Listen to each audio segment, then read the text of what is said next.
Okay. That whole little exchange. Yeah. All right. Now, Alan, could I sit with you, or we could all sit on the couch? Let's change. All right. Okay. All right. And then we can always just shift the laptop. I will. Yeah, that'll be good. Okay. All right. Well, good evening, everybody. Thank you, Alan, for hosting. And nice to be with you in this period of time of getting ready for the new year. And we've been doing these Elul study sessions for many years. I don't even know. I can't even count. I think it's been an annual thing. I don't know, for 20 some years. And so, and every year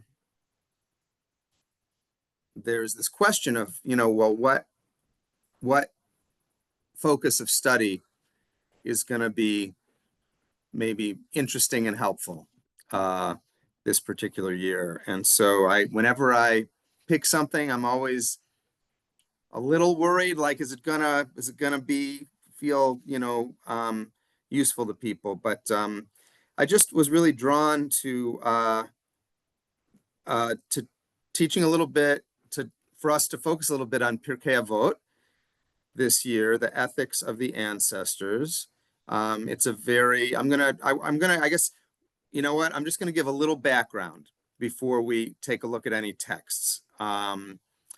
So the first thing to know about where this text comes from is that it's one of the oldest rabbinic texts, period. And the rabbinic textual tradition is also known, especially, well, it's known even out, I was going to say, especially in the Orthodox world, but, also outside of the Orthodox world, as the oral Torah. The idea being that the rabbis promoted that when Moses received the written Torah from God on Mount Sinai, there we go. At the same time, Moses received a parallel set of oral teachings that were never written down. Welcome, everybody. I didn't even say welcome, Martha, and welcome, Mel, and Jeannie, and Karen, and Robin. Welcome to all of you. And Itzik is here, and Alan, of course, is here, and me. So we are 3 on site, and everybody else is on Zoom. So, so we have this traditional notion. There's the oral Torah and the written Torah, but the oral Torah is a concept that doesn't seem to have existed before the rabbis became prominent leaders of the Jewish community, although it was initially in oral form. There was nothing written down about in terms of the oral Torah initially, and that was apparently part of its function, is that it would be a more dynamic and flexible kind of legal system compared to the written Torah, where, the words are there, right there on parchment, and you can't, you have to deal with them one way or the other. But the oral Torah the idea is that it could be adapted more easily. But after the destruction of the Second Temple in 70 in Jerusalem, the rabbis who survived that realized, or eventually, it wasn't immediate, but after about 125 or 30 years of the rabbinic tradition existing after the temple was destroyed, there was a real fear that this oral tradition was going to be lost. And so even though it was considered totally against how it was supposed to be passed along, there were these study communities set up to start collecting and writing down the insights from this oral tradition. And the earliest layer of that oral tradition is known as the Mishnah. And there is a second layer to that, which is known as the Gemara, and the two together form the core of what we know as the Talmud. And Talmud has other layers as well, but those are the core pieces of Talmud, are the Mishnah, level 1, which that material starts being collected in the late 2nd and early 3rd century CE. And then the Gemara gets added on, really maybe a couple, 2, 3, even 400 years after that. And there end up being two different Talmuds. There's a Jerusalem Talmud and a Babylonian Talmud, and the Gemara in each of them is very different. The Mishnah is mostly the same, but the Gemara is different because they were different groups of rabbis in different physical locations having conversations about trying to figure out what the Mishnah meant as they were studying it. Okay. Let's see. So the Mishnah is a very weird text in a few different ways, because it is filled with legal material on one hand, but anytime there's a discussion of a ritual or an ethical question, almost always there isn't a decision about there's an argument and there are different opinions that are expressed, but there's, very much less common is there a decision that, this is the law. So that's one of the weird things about this text. The other is that it tends to speak about the temple era as if it's still going on in many places. Like they talk about laws that deal with the temple, even though the temple no longer exists. And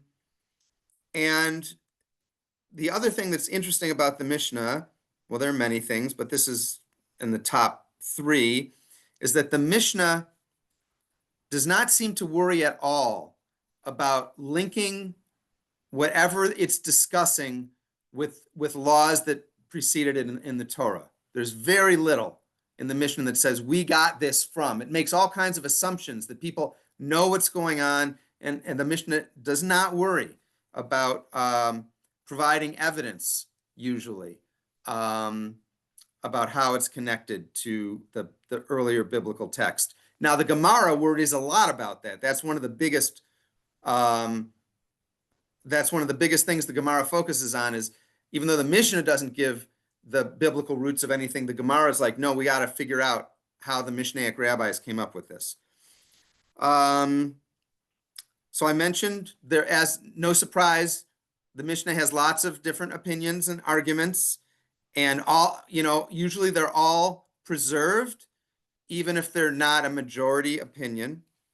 And it's not people think of it as a code of Jewish law, but it's really not, because more often than not, there is no final decision about what the law should be in a given situation. It's more of it seems to be a textbook of Jewish law that rabbis in training and rabbis who are already ordained they would kind of sharpen their intellects on trying to understand what's going on, but it was not really a law code. Okay. So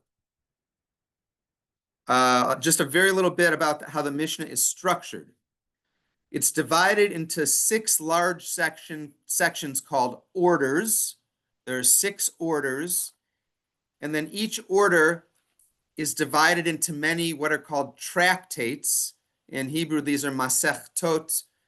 The Hebrew word means a weaving. It's kind of an interesting word to use for a section.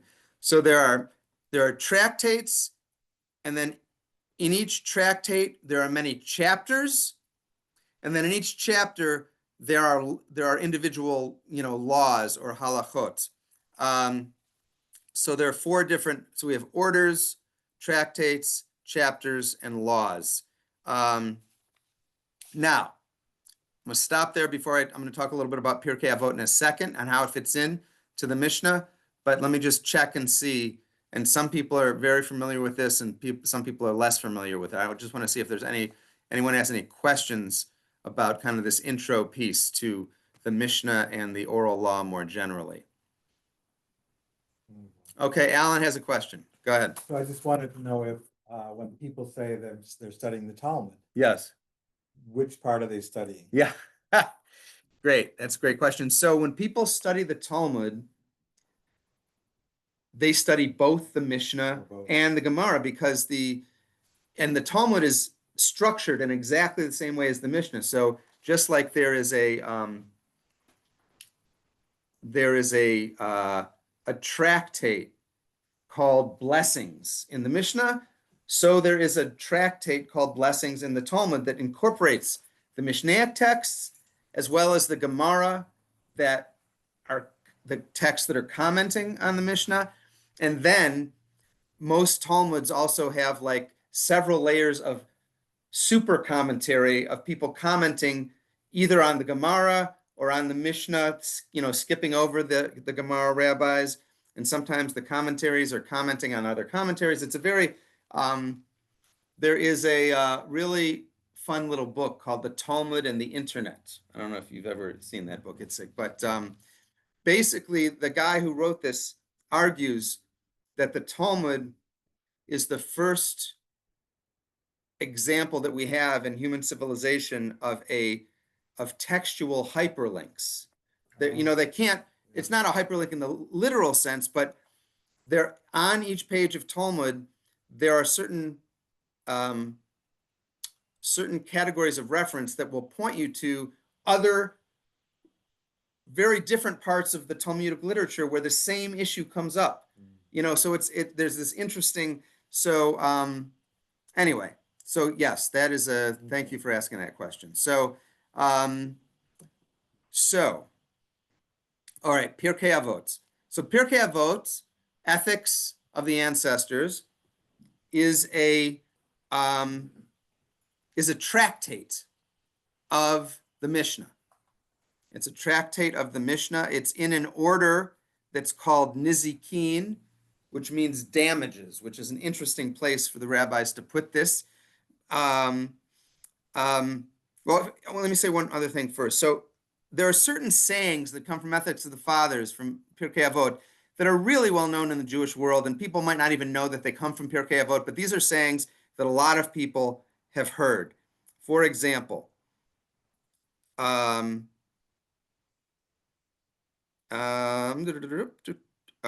okay, this person didn't quote so if I am not for myself, who will be for me?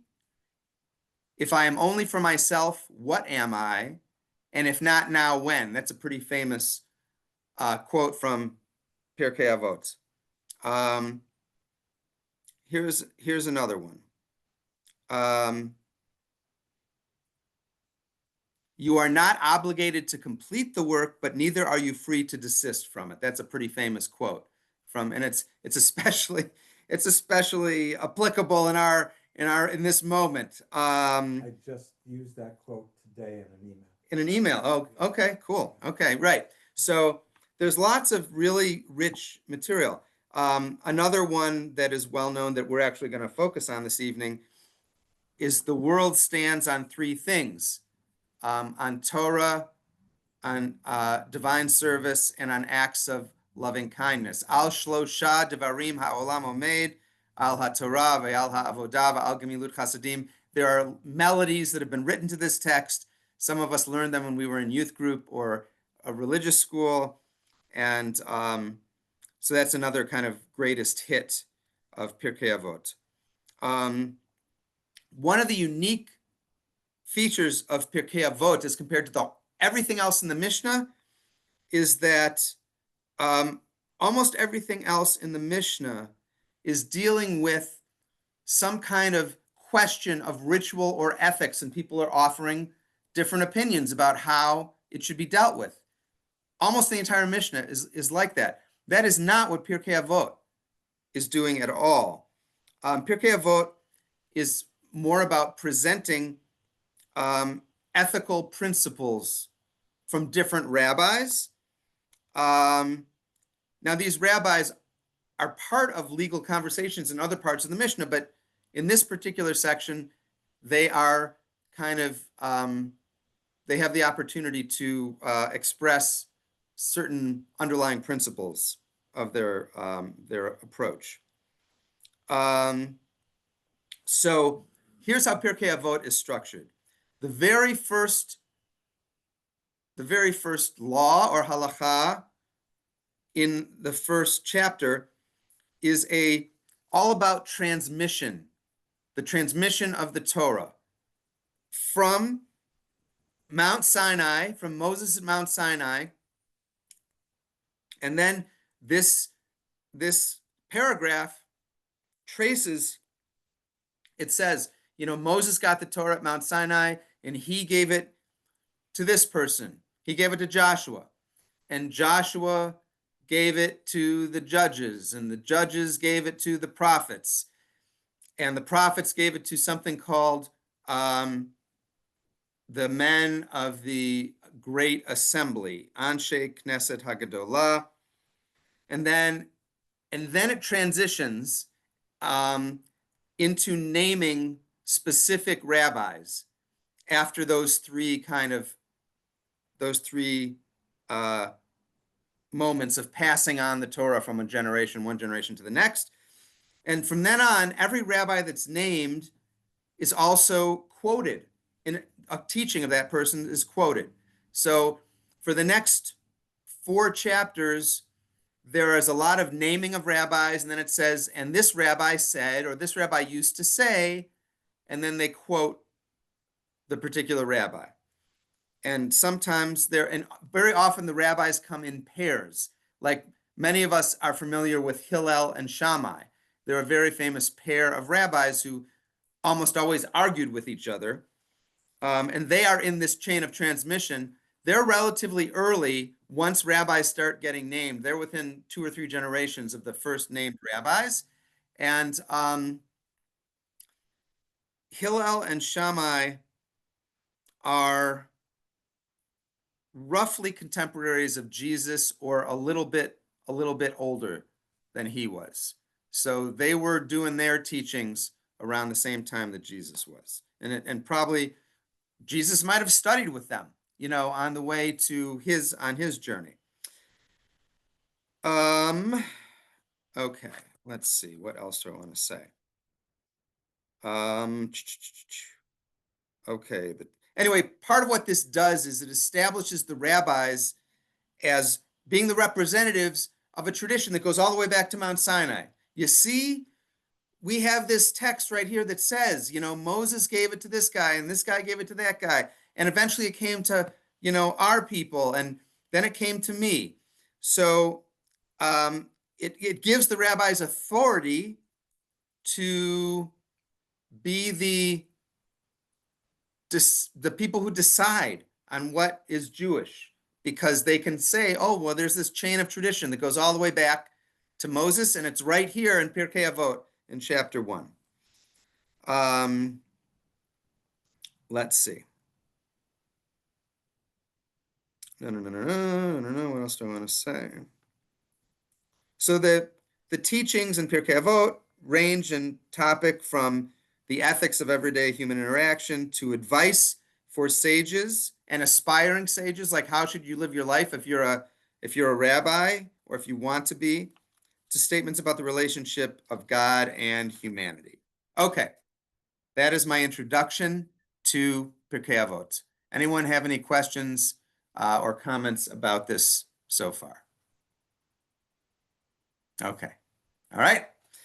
Okay, so how many are we on? We have 6 people on Zoom. Oh, wait, but 2 of them are here. So we have 4 people on Zoom. Okay, so here's what I'm going to suggest. What I want to do is, I thought it would be good to do a little bit of small group study.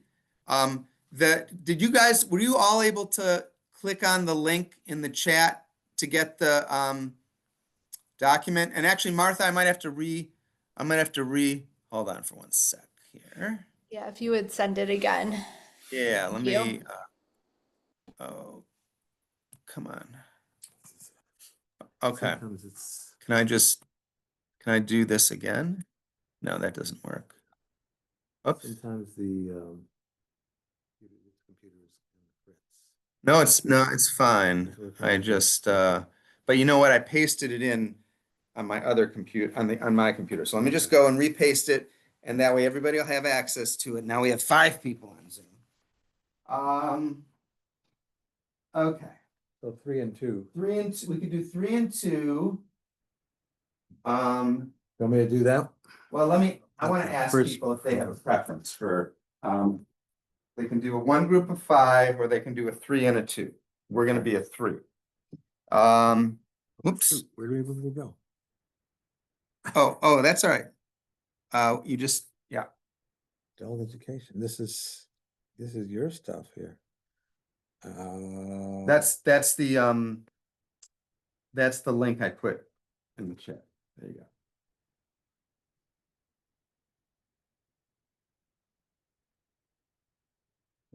Okay. All right. Martha, did that help?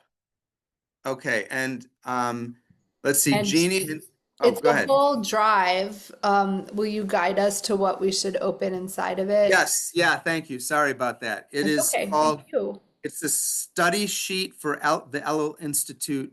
I think 5785, 5786 is that. Jeannie, can you see where that is? No, No, I don't know okay. where I'm looking.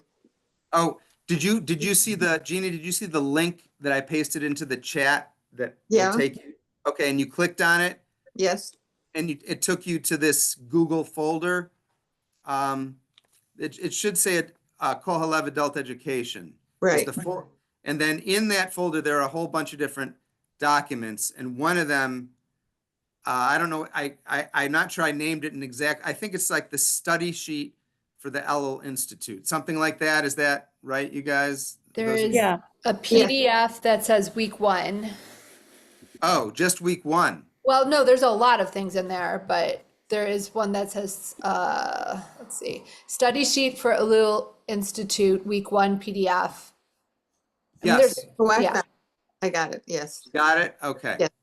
Great. And Karen, do you see where it is? Yes, I have it on my screen. Oh, great. Okay, great. Okay. Thank you.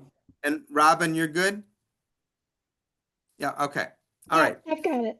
Okay, cool. Okay, thank you. All right. So I thought we would do some small group. So this is what this sheet is I can't- we're going to look at 2 texts from chapter 1 of Pirkei Avot. And the texts are surprisingly similar. And so one is the second law, if you will, in the chapter, and one is the very end of the chapter. It's the 18th. So Okay. one is chapter 1, number 2, and one is chapter 1, number 18. And I wanted us in small groups. So Karen, go ahead. No, I forgot I was unmuted and I'm just agreeing with you. I'm just okay. realizing that I'm seeing what you're talking about. So, Oh, good. Okay, that's great. That's great. So what I put on this sheet, I put the 2 texts in bold. It says number 1, Pirkei Avot 1:2, and then number 2, Pirkei Avot 1:18. And then below each text, I gave a little bit of biographical information about the person who is being quoted.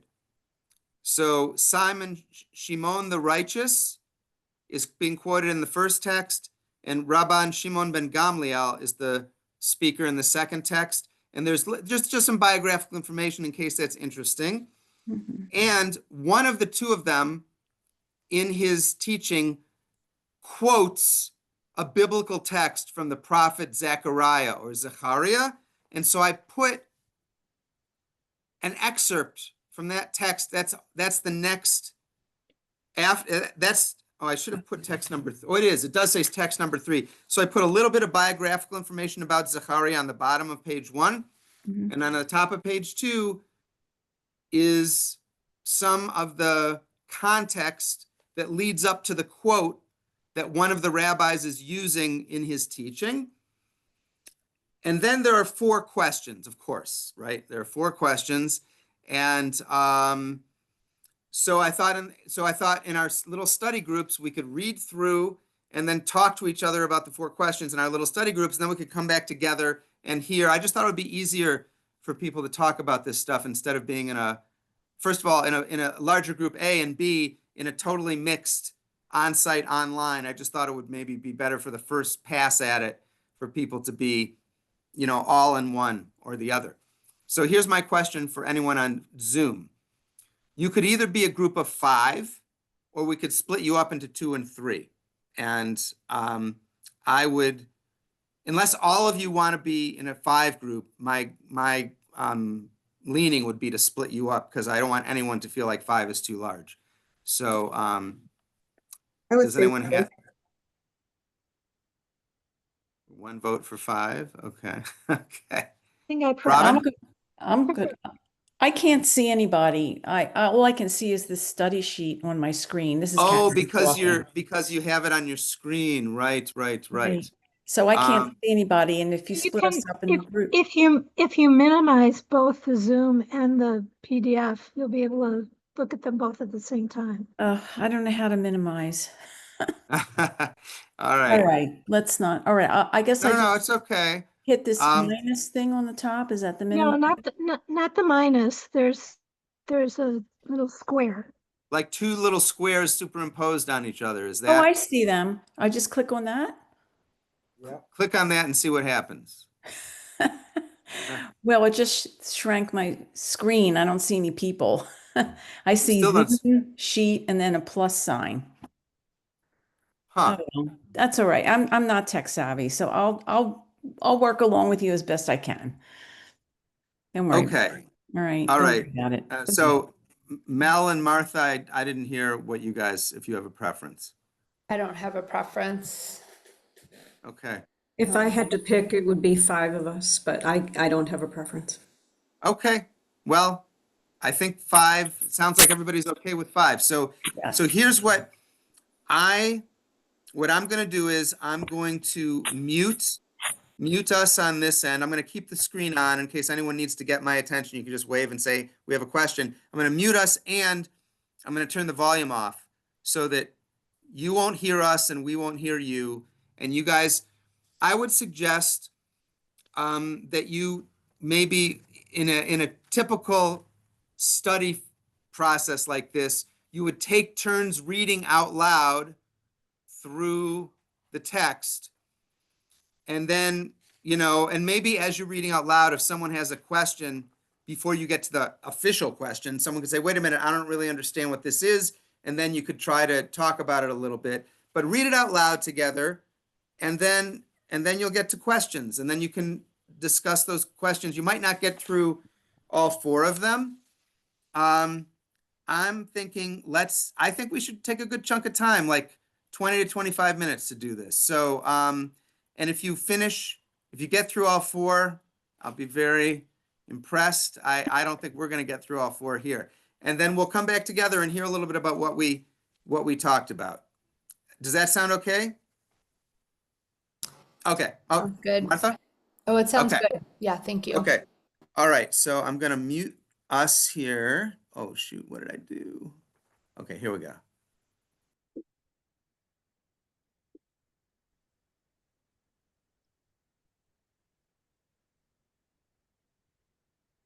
think we need a leader, and I vote for Martha. That's funny. What do you think about taking a couple of minutes to look at the questions first? I know that will help me. It's like the, evening time and I'm a little tired. And so if I know what I'm like thinking about, like if I have a framework, Good idea. seem okay? Yeah, I think it's great. Okay.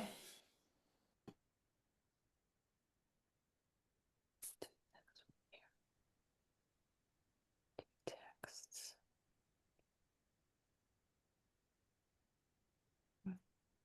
Difference.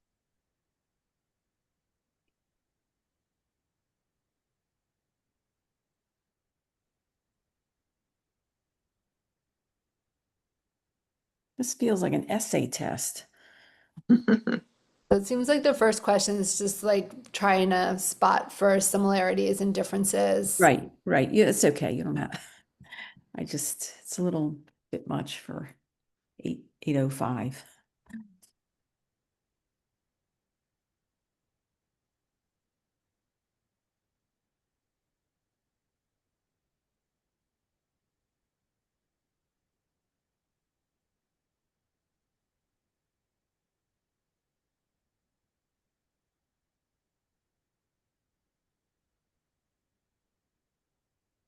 Okay, did you have enough time to look at the questions? All right, what if we just take turns reading? And then my question is, there's the section that we're looking at and then the biographical part. So should we read both? What do I you think, just Robin? I think for the, I mean, we only have a short amount of time. I think maybe we should just read the quotes. Okay, would you like Maybe to that's- start? Pardon me? Do you want to start reading the first one? Sure. Okay. Shimon the righteous was one of the last of the men of the great assembly. He used to say, on three things the world stand, on the Torah, on the temple service, serving the divine, and on deeds of loving kindness. Okay, I'll take the second one. Rabban Shimon ben Gamaliel used to say, on three things does the world stand, or by three things is the world sustained. On law, justice, on truth and on peace, as it is said, judge with truth and complete justice, or peace infused justice in your gates. And then would someone like to read the third Zechariah section? Is that 3 paragraphs to be read? This is Karen speaking. I don't know if you know. Is everybody seeing everybody's face during I'm this there. exercise? I Or- don't see anybody but Martha. Oh, Okay, I don't see any. Okay, Yeah, I don't I have to can do see that. all of you. And Karen, when you talk, there's like a nice green box around your name card. okay. So I'm happy to read the first. Do you want me to read 3 paragraphs of Zechariah? Thus said, thus said, thus. There's Why 3 don't you paragraphs. read two and then someone else can read the Okay. next two? All right. Thus said God of hosts, I will rescue my people from the lands of the east and from the lands of the west, and I will bring them home to dwell in Jerusalem. They shall be my people, and I will be their God in truth and sincerity. Thus said God of hosts, take courage, you who now hear these words that the prophets spoke when the foundations were laid for the rebuilding of the temple, the house of God of hosts. And just as you were a curse among the nations, O house of Judah and house of Israel, so when I vindicate you, you shall become a blessing. Have no fear, take courage. Jeannie or Mel, would you like to read the next two paragraphs? Or one of you each take one? Go ahead, Mel. It's up to you. You go.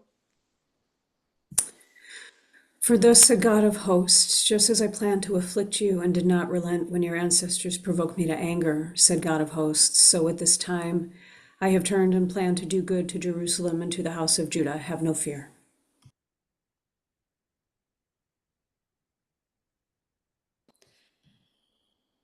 These are the things you are to do. Speak the truth to one another. Judge with truth and complete justice, or peace-infused justice in your gates. Not a single one of you shall contrive evil against another, and do not love perjury, because all those are things that I hate, declares God. Okay, so the first question is, the two texts from Pirkei Avot are structurally quite similar. What do you make of the difference in the three foundational principles each one affirms? And then do you understand them as contradictory, complementary, neither? Are there any other differences that you see between the two texts? And if so, do you have any interpretation of what they might indicate?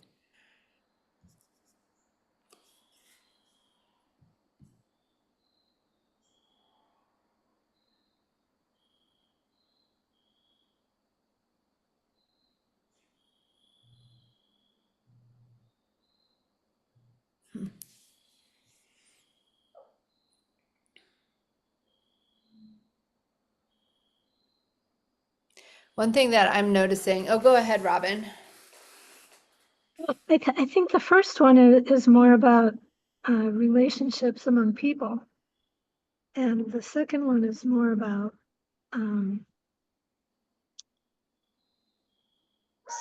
sort of communal responsibility or maintaining certain, like just, I don't know, just I think the first one is more relational because it talks about service, serving, well, relationship between people to the divine and acting with loving kindness towards one another. So.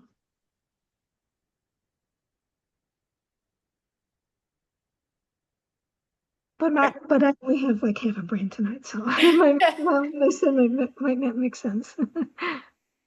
I think it's great that you took a stab at it. This is Karen speaking, and this is way above my pay grade. I can't even process this at this point. To do comparisons, I can read it, but I would have to take much more time to think about it. So I'm just going to be silent right now. One of the things that struck me that I was just trying to sit with for a minute is in the second one, he says, on three things does the world stand, or by three things is the world sustained.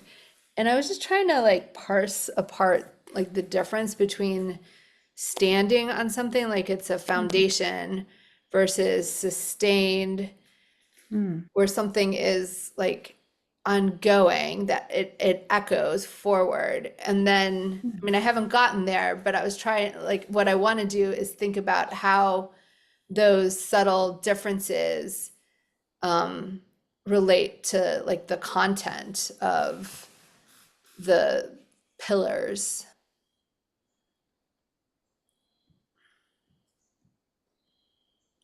So to me, the word stand would mean a foundation, and sustained means ongoing, like more forward and lasting. Is the way I interpret those two words. Yeah. And are there differences, like if you think about justice or the Torah? So Torah might be like, well, it's both, like, you know, our religion, our practice like stands on the Torah, but the Torah also like sustains like through generations. Or sustains us as a people. Yes, yes.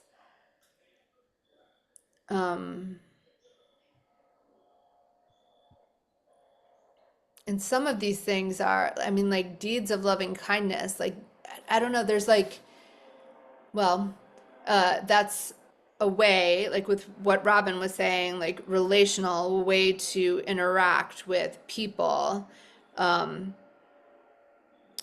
Torah is like tells us how to interact, and I mean it's a thing, it's a living object, it's a spirit, like I don't know, there's just a lot. But in essence, like, you know, we can hold the Torah, and we can stand on its principles, and it can sustain us. Loving kindness, like maybe, I don't know, I feel like I'm going down these rabbit holes here. I think you're doing great. Thanks. Or peace, truth and peace, justice.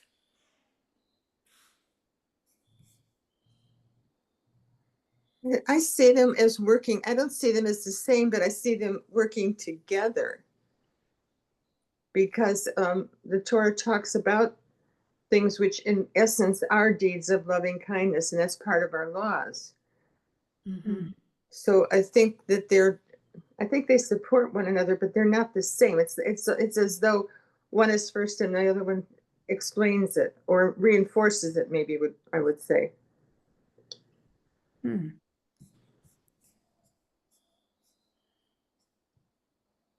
I feel very like naive because I don't often engage in adult ed practices or go to Torah study.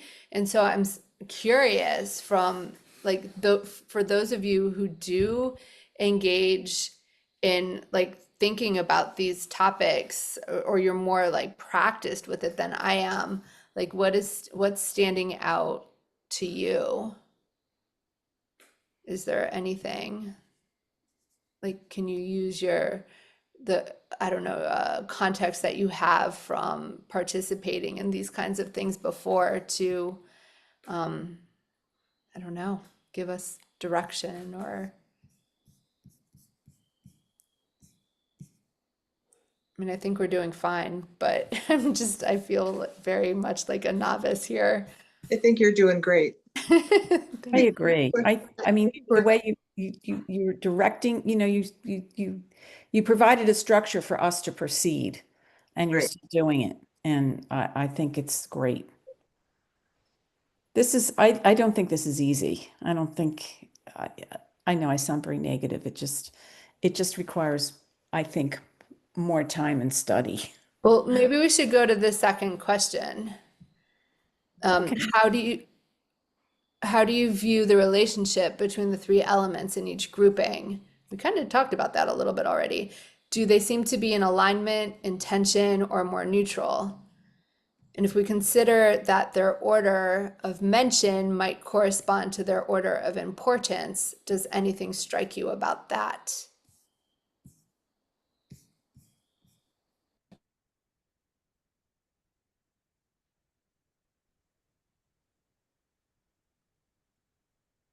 This is why I don't go to Torah study. I can't think on my feet that fast. Yeah, I can relate to that. I'm the same way. Um, Well, the funny thing is, I know Rabbi Steve's going to come back and he's going to say, okay, share with us what you talked about. What are your insights? All right, Well, so we can say, well, what did you come up with? yeah. We had a So very supportive conversation. Yes, go ahead, Karen. No, Oh, I wasn't saying. Go ahead. I was thinking that Jeannie. in the first one, it's almost inverse. The Torah is like first comes the Torah, and then the temple, and follow it. To me, I forgot this. It had to do with importance, and I think if we read it backwards, it goes. How can I explain this? The Torah is the most important, and from the Torah, these other things flow. Is what I'm trying to say. So it's like a building block would be the Torah. That would be the base, and then the temple service, which serves the divine, and then the need loving kindness, or maybe the inverse. Do you see what I'm trying? Yes. I know what I'm trying to say, but I don't know I'm saying it. But I'm also, as I'm listening to you, I'm also wondering if maybe it's nonlinear. Like maybe the Torah is at the heart, and from Torah comes uh, the temple and serving the divine, and also loving kindness, the way we, Right. yeah, I don't know. It was just a thought I had.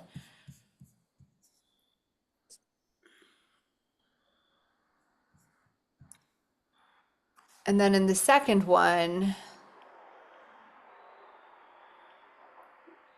truth and peace, judge with truth and complete justice, or peace infused justice. I'm trying to, what do you think that is? Peace infused justice.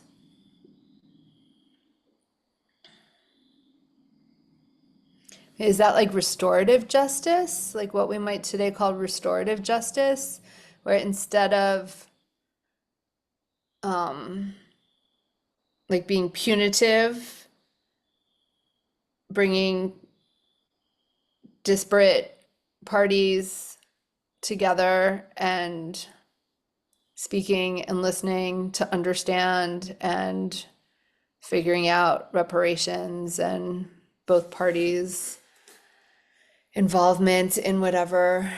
I mean, maybe I'm being too literal and thinking about justice. Maybe justice has other, I think that's a good reading, Martha. yeah.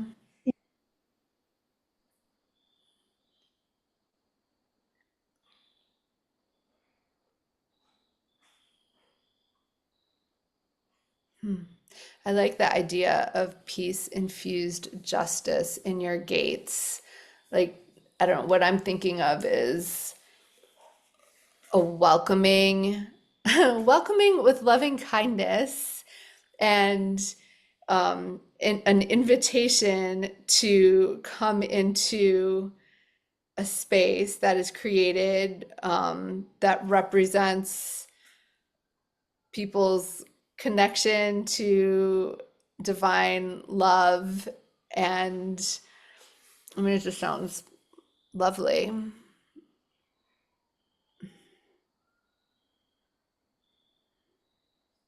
Well, then that reinforces the first. The deeds of loving kindness, what you're saying, then complete justice, peace infused justice would be loving kindness. So that would be the same or similar. Mhm. Is that what you're saying? Well, I like hearing you say that.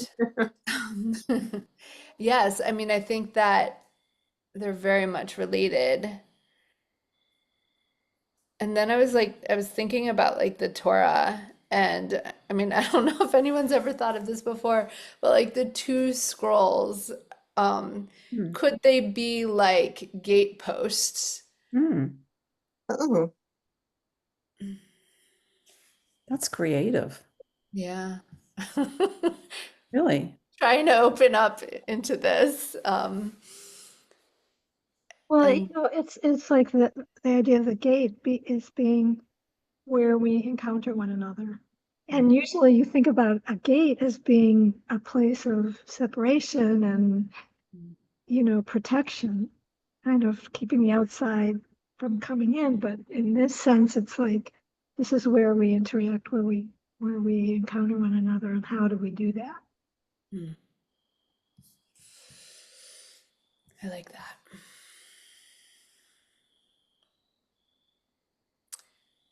so you're talking kind of inclusion, right? Is that what you're talking?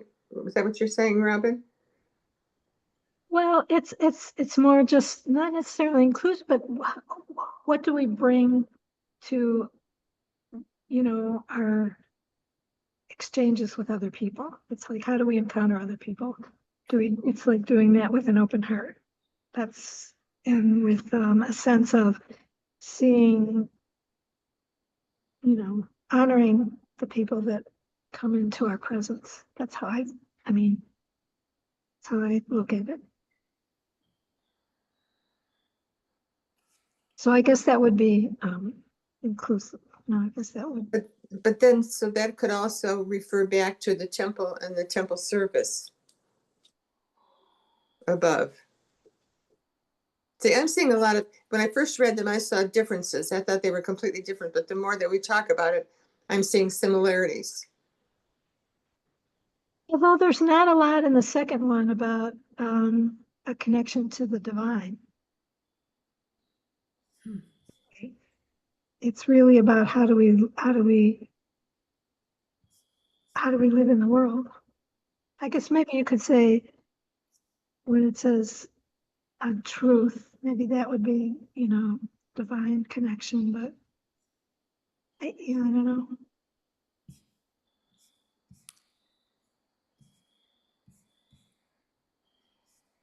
I I think the second one is it seems to be focusing more on our behavior and how we deal with the world. And the first one seems to be more about heart and a connection. It's not really about I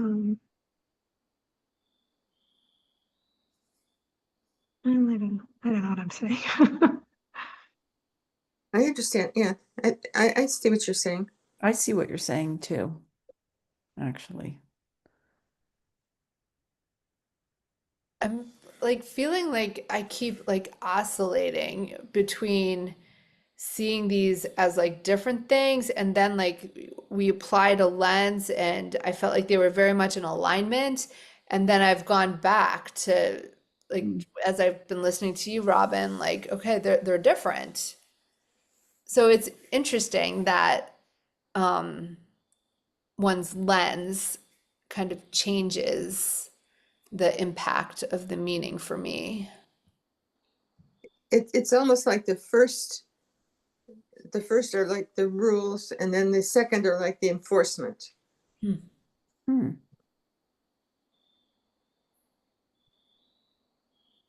I see the first one as kind of like our intentions, or focusing on our intentions or our aspirations, and then the second one, like, agree with you, Jeannie, about kind of the enforcement.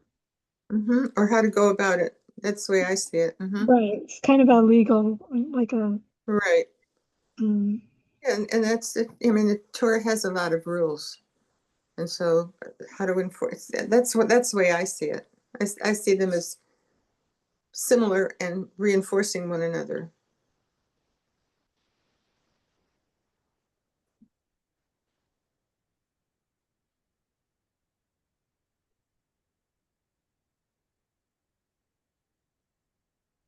But then the third piece is a proof text verse from Zechariah. I would need to read that again.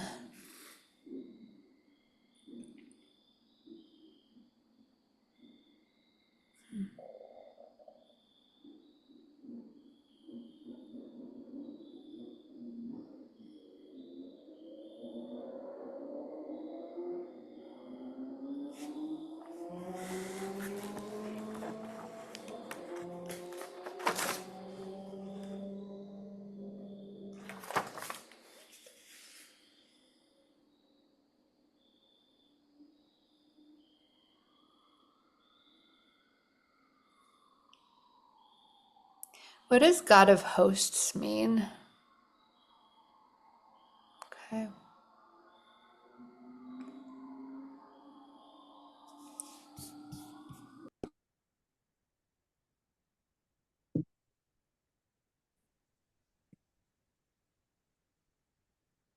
I don't know.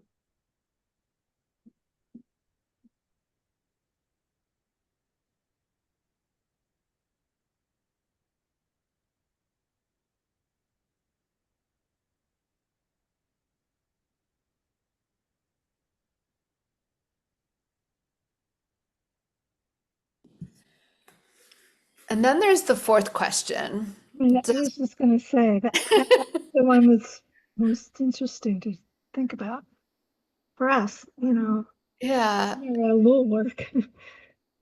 Does one or the other of these groupings, or even any one of the specific principles, feel resonant to you as being aligned with the core of your own life principles, whether in general and at this particular historical moment? Yes, it does. Would you like to say more?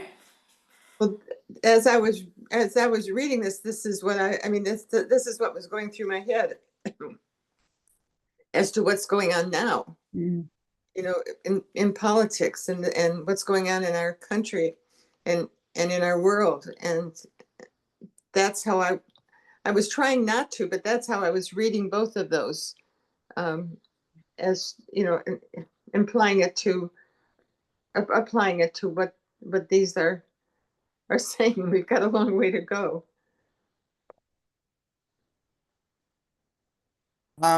Just want to check in with you guys and see, do you need 5 more minutes, or are you ready to kind of reconvene? Either is fine. I think we could probably reconvene. We were just moving into discussing the fourth question. Oh, wow. And we've had, like, at first we were a little like, oh, where are we going to go with this? But I feel like we definitely, we delved in and, I don't know. I mean, I think we could reconvene, but if you guys need more time, we'll just go back to talking about what we were discussing. Reconvene. Okay, Reconvene. let us reconvene. Okay.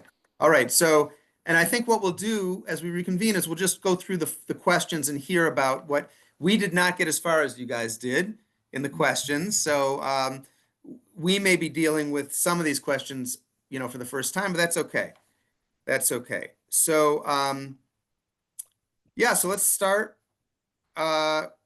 with the first question about how we see the presence of two texts that seem like they're very similar, but then they also like they have very different messages. And how do we understand the relationship between them? And, so I'm interested in what you guys, how you responded to that question.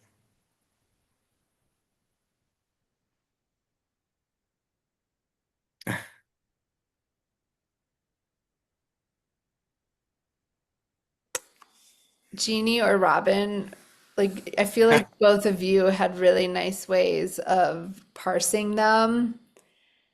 And we had very different opinions too. Oh, good. So, okay, Robin, you go. I'm good at shoving things onto everybody else. This is not my strength doing this kind of study, but Oh, I thought you- it changed. Like I think as we went through it, we were going back and forth. Like we thought we, sort of understood each one in one way, and then it changed, and the relationship between the two changed. But for me, my first response was, I thought the first one was really about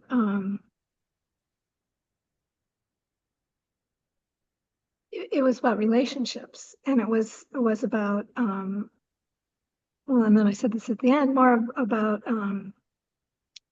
sort of, well, where our intentions are, where our hearts should be, thinking about it kind of personally.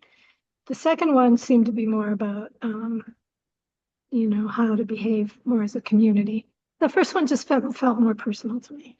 Uh-huh. But then as we went through the discussion, it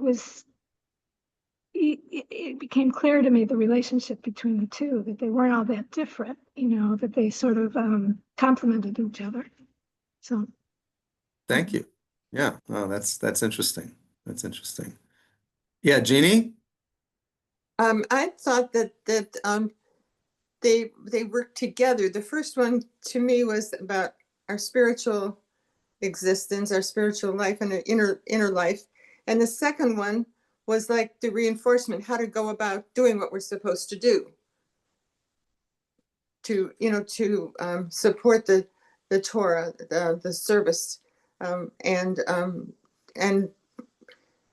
conducting deeds of loving kindness. I thought that the second one gave us a way to do that through law, through truth and justice, that kind of thing. So to me, they worked together. It was like one, the second one followed the first one. That's interesting. So that is a very different. So you and Robin really did like have different ways of seeing how they fit together. So So for you, Jeannie, am I understanding correctly that the three elements in the second text were really the how to do the three elements of the first text? Like it was like Yeah. you have to bring the sensibilities of truth and justice and peace in how you do how you study, how you pursue your spiritual relationship with the larger reality, however you define it, and how you how you take care of other people in your community. Right. It's kind of like implementation. Yeah. Okay, okay. That's- That is fascinating that you guys had such interesting, and different takes on that. And so in terms of your group, do you feel like those two perspectives kind of represent in general from all five people, how you saw it?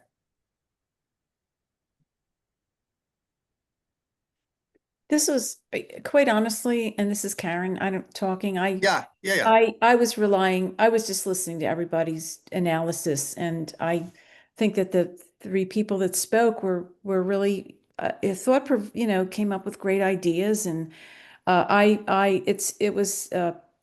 couldn't wrap my head around it, so I just took it as a learning experience, and it was very positive. Great. I Thank you.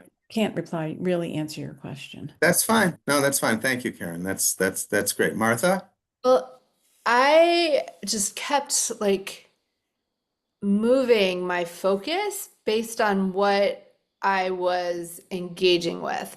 So I really appreciate both Robin and Jeannie's perspectives, and I see them both. And it's like I would think about restorative justice and loving kindness and sort of a meta practice of just putting out like love and listening to those who you are in relationship with, and it coming from Torah, and like the Torah being sort of like gateposts, and like I was just sort of all over the place, and all the while like very like kind of surprised by how grounding these passages are.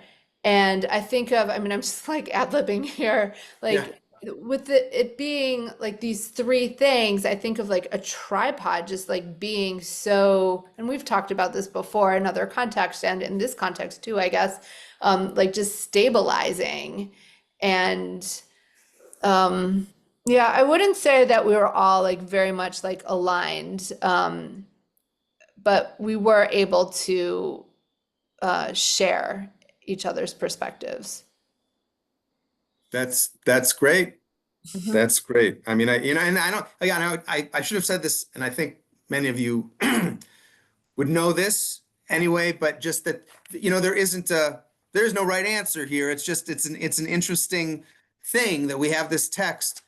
And of course, many more people know about the first text than know about the second one. The first text is much more well-known. And I don't think I learned about the second text until I was in rabbinical school. Like I might not have learned about it otherwise. So, and I found it very moving that there's this other rabbi who has these three, very different ways of saying what is the grounding. So, and all right, Mel, is there anything beyond what's been said already that you want to share? I think my thinking was aligned with what has been shared. I guess I took the two. I noticed in the first we talk about the three things on the world stands on. So these are the foundational, almost as this is like the Jewish ecosystem was how I took it. And then the second one is how is the world sustained? In other words, how do we maintain the ecosystem? And here are the actions or the conduct. And I would assume that those would come from what I'm calling like a Jewish ecosystem, for lack of a better term. Thank you, Mel. Thank you. So would either of you like to weigh in on this? I'll just put in my 2 cents was that, as I read it, that the first one presented what I view as the orthodox way of approaching Judaism, so that they focus on studying Torah and saying prayers and, and then, treating their fellow human beings well. And then the second one was more, to me, the non-Orthodox world, where we're more interested in how we go about seeking justice, truth, peace, Tico and Alum, we talked about here. And so it seemed like this is this where we've kind of divided as a religion into which ones you put your stress on. Thank you, Alan. Do you have anything you'd like to add? No, no. All right. I don't remember if we had split into groups already. So tell me, I know I mentioned it in our chavruta here, that the second text, that there are two different versions of the second text. Did I say that to everybody? Yeah. In one version, it has different Hebrew words in it, different verbs. In one version, the verb is to stand, like the first text. But there are other versions of this text in which it says the verb is to sustain or be sustained. So one question, and I don't think we'll answer this tonight, but I just would put on the table is, if we went with the version that's different from the first text, where one says, on three things does the world stand, and the second one said, by three things is the world sustained, would that shift how we are thinking about the relationship between these two texts, if the verbs were different as opposed to being the exact same verb? So I just put that on the table. I think we should drop down to 4, because just to make sure we have time to do this, and I think 4 in some ways is the kind of the capstone question here. And this is a personal one, right? Like, do you resonate more with one or the other of these groupings, or even are there particular aspects of either grouping that you say, yeah, that feels like a foundation of the world to me? Or do you resonate with all of them? I mean, that's also a possibility too. So we have not talked about this at all on our side. I don't know if either of you have any initial, actually, Alan, you said something early on about where your resonance was at. Yeah. I don't know the quote, but Martin Luther King had a quote about how people who are trying to work for change in the world and seeking justice have to first do the work of getting themselves in the right place. And so, in that respect, both of them combine very well together. All right. And I agree with that. I think in terms of like therapy and things like that, in order to really be effective externally, I think you have to be grounded in more your soul's purpose and things like that. Right. Yeah. Right. Great. It's like, what is your, there's not one or the other of these, or any particular aspect that you like feel, yeah, that's my thing. No. Okay. All right. Over to you guys. You said you were just starting to talk about this, I think, when we rejoined. I love the idea of peace infused justice. Like that, there's just different times in my life where I've thought about things that are tangential to this, like raising young children, using loving kindness to redirect kids instead of being punitive or kind of like binary. Like, let's just create some space where we can open things up and listen and understand and allow for multiple truths, and that all like peace infused justice. Like I really love that. And just and then in your gates, like having this like welcoming, like Robin pointed out, like, gates typically, they shut people out or they are protective. But what Mm, if the gates were like this portal that we welcomed each other with loving kindness and just allowed for our differences to coexist? And mm.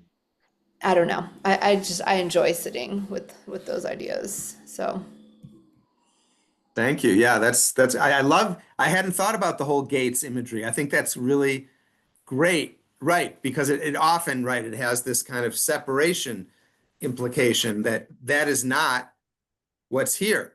This is not about separation. So that's or guardedness. That's great.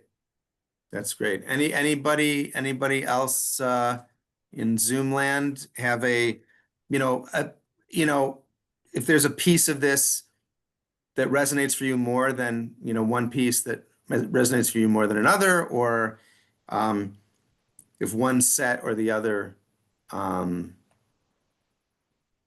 speaks to you in terms of your own spiritual life. And again, right, and you don't have, there's no pressure too, if people are, if you're not sure what you think about that. So that's also fine.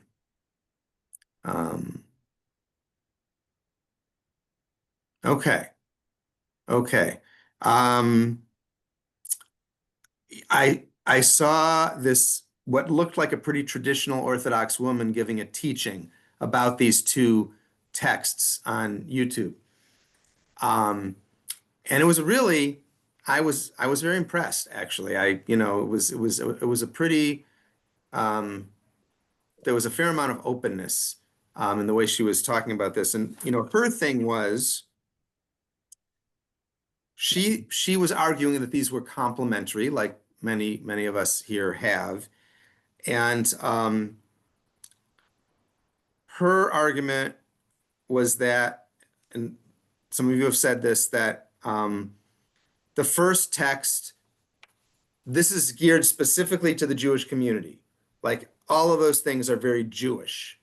Torah, Avodah, and Gemilut Chasadim, and her reading, Gemilut Chasadim, acts of loving kindness, are not just general acts of kindness, but very particular Jewish ways of expressing that, like visiting the sick and helping to bury the dead and helping to make sure that people who marry have the financial resources they need, and those kinds of things. So maybe, so that's all very Jewish. And she was saying that the second text, any civilization would feel comfortable affirming what's in the second text, right? Justice and peace and truth. Like, who can argue with those things as the basis? So that was one way that she analyzed this. She also suggested, then she kind of like went to a different level, and her suggestion was that the specificity of the first text,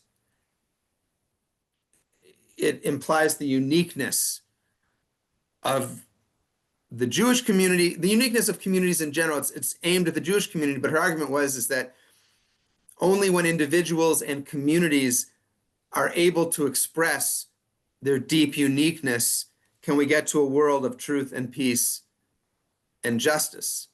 So she was seeing that the first text was more of a kind of a prerequisite, almost in a different way, I think, maybe than what Alan was suggesting, but not unrelated, but that to the extent that people feel like they can't express their themselves truly, then that is going to be a block towards, being able to achieve the vision of truth and peace and justice. So I thought that was interesting. And she did say it wasn't just about the Jews. She said this is about all peoples, and I appreciated that very much, because I thought she was going to stick with just talking about the Jewish community, and she didn't. And I think, like some of you said, for me, in a way, maybe several of you said this. The first one does feel more like a personal individual thing. Like this is, and then the second one feels like a structural societal thing. Like ideally our societies will operate on these principles of truth and peace and justice. And then there's the specific Jewish path of like, how do we develop ourselves religiously, spiritually? And we've got these three ways. It says Torah, but we could kind of broaden that and say it's about studying wisdom, and it's about, divine service. It used to mean bringing sacrifices in the temple, but we could say, cultivating an inner life or an inner relationship with divine, or with kind of the larger reality, however you want to say it. And then making an intentional choice to act kindly towards the people we have in our lives. And that's like the spiritual path. Now it's interesting that it says the world stands on these things, because if that interpretation is correct, it's a little bit hard, but there are medieval commentators who say every human being is a miniature world. That's why, many of us are familiar with the teaching that when a single human life is destroyed, it's as if an entire world is destroyed. So that parallelism between a single life and a world. So this commentator said, well, every human being is a world. So every human life stands on these three commitments of learning wisdom, of going inside and cultivating an inner connection, and treating others with kindness. So, okay. So I know this was a little bit abstract, and at first I thought, no, this is too abstract for Elul. But I thought, in terms of thinking about like what the large question of like where do we each, if we each wrote our own version of this Mishnah, if we each started with, on these three things is my world, does my world stand? Like, what would we? And I'm not asking for an answer to this. I just think I think it raises this question a little bit, like, what do each of us have as those three core elements that we feel are at the basis or the foundation of the life we are trying to lead, that we're aiming for? So, okay. Well, we didn't talk about the relationship between the biblical texts. That's okay. And then, we'll see.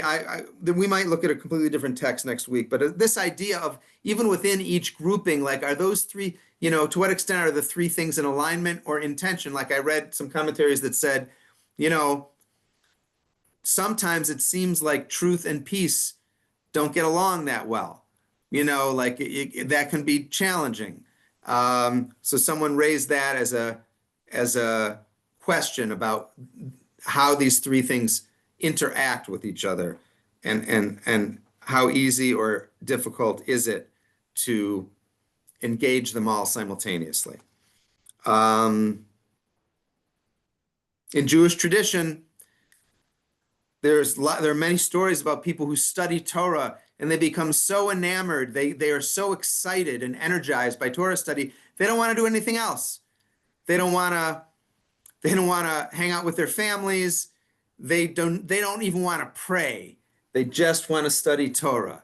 And so that's an example where Torah study can actually be you can have too much of it.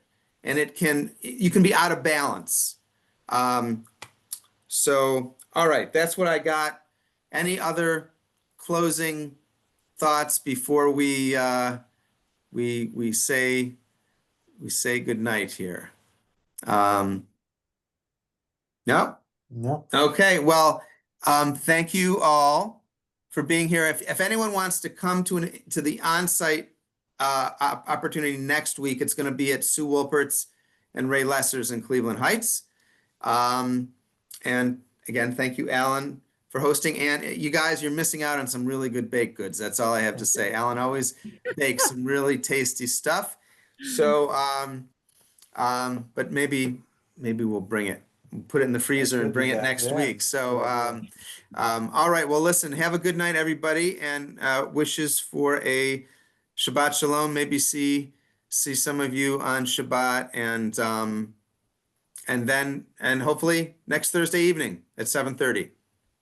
Thanks. Okay. Thank you. Bye. Thank you. Thanks. Okay. Good night. Good night, everybody. Bye.